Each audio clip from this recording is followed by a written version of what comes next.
Hello and welcome to episode 1 of ScoCo Pops. So named after my friend Angus called me ScoCo in a message about St Johnstone. Angus, of course, being the quintessential St Johnstone fan name, and ScoCo being an abbreviation of my social media persona, Scotland's Coefficient. Hopefully you know me from there, and if not, hopefully you like what I'm going to be doing on YouTube.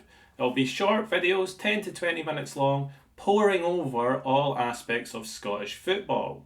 In episode 1 today, we're going to pay homage to the roots of the social media page and discuss what is the UEFA coefficient. Let's get on with it.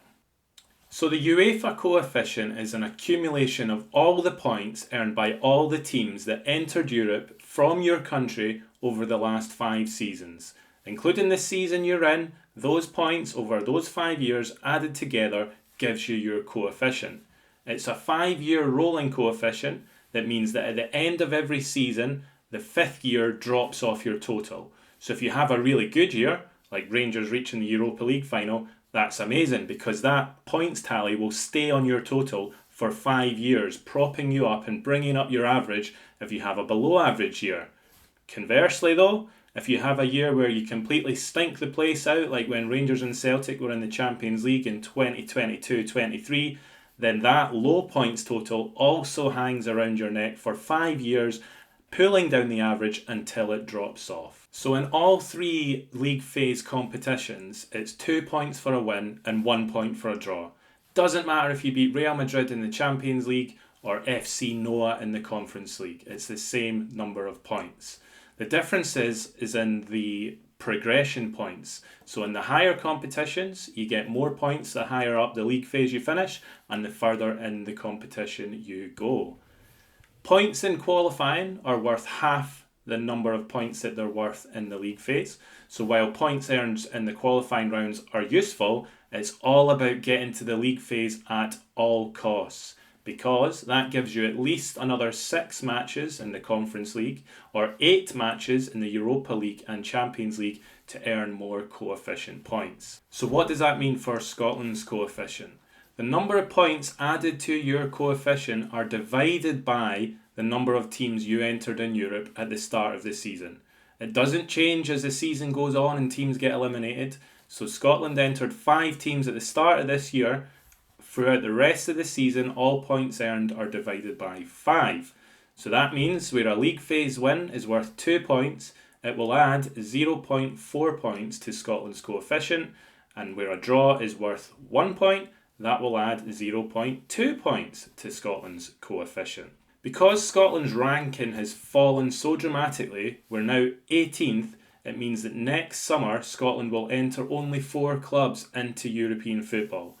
The champions will now enter in the second round of Champions League qualifying instead of the last round. The runners-up will enter in the second round of Conference League qualifying instead of Champions League qualifying. And the Scottish Cup winners would have 4 Europa League qualifying rounds. It was only last year that the Scottish Cup winners would have 1 Europa League qualifying round.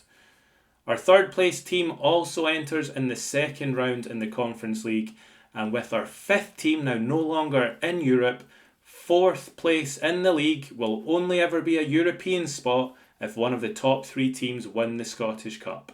5th will definitely not be a European spot unless that team wins the Scottish Cup. So mathematically, only entering 4 teams in Europe is beneficial because the wins and the draws are worth slightly more points. However, all the teams have a harder route to get into the league phase because they play more qualifying rounds. So while a win is worth a little bit more, you don't want that because it's harder for everyone to get to the league phase.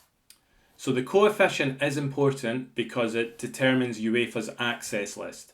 So how many teams each country gets into European football and where they enter. So the countries at the top of the rankings will have more clubs getting directly into the league phase, while those further down will get fewer clubs into Europe and they must get through more qualifying rounds. You finish in 1 season will affect your entry points in 2 seasons' time.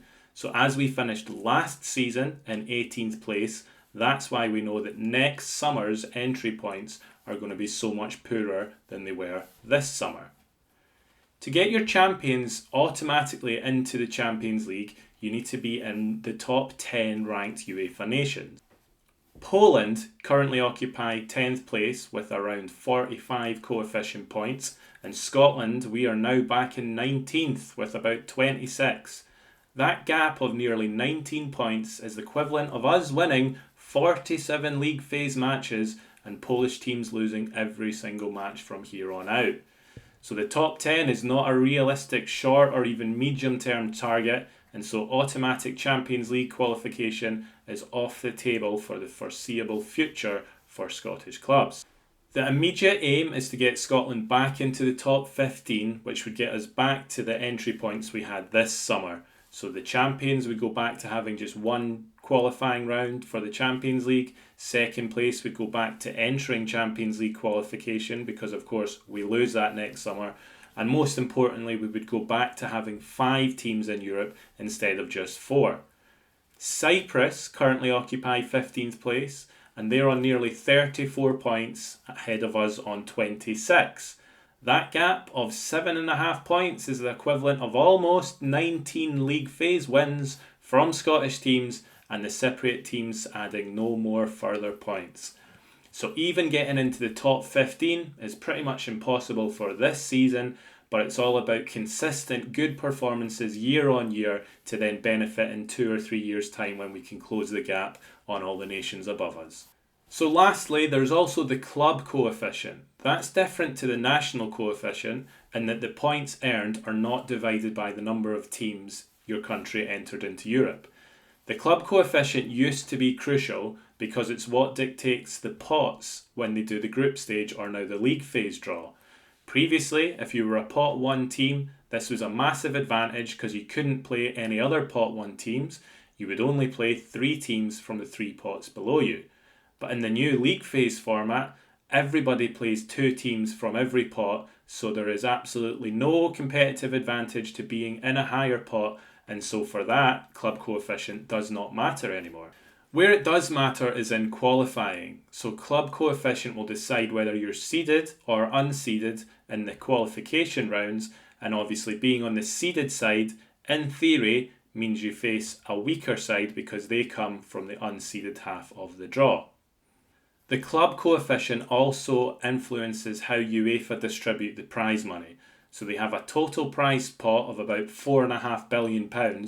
More than 60% of that is given out before the league phase even begins. So there's less than 40% left for teams actually winning matches and progressing through the tournaments. UEFA take into account the club coefficient over the last 5 and last 10 years, as well as the value of your TV deal. That's the rights for UEFA games, not the SPFL domestic deal.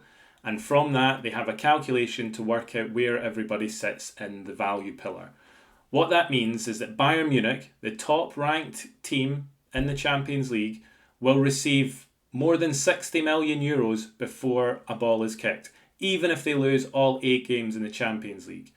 A team like Saba, that just qualified for the Champions League last night, they've got a much lower coefficient, and so they'll only receive 20 million euros before a ball is kicked.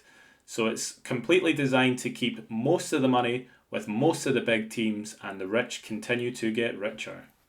So to summarise, Scotland's coefficient influences how many teams we get into Europe and where they enter in the qualifying rounds. Club coefficient decides if you're going to be seeded or unseeded in those qualifying rounds and how much money you will make once you get to the league phase. If a team hasn't been in Europe for the last 5 years or has a really low coefficient, then instead they enter with 20% of the national coefficient. That's what Motherwell entered with this year and what someone like Dundee would enter with if they got into Europe at the end of this season. So thanks for watching, and if this was interesting to you and you'd like to see more episodes of ScoCo Pops, then please subscribe to the channel, like the video, and then send it on to a mate. Thanks very much and see you next time.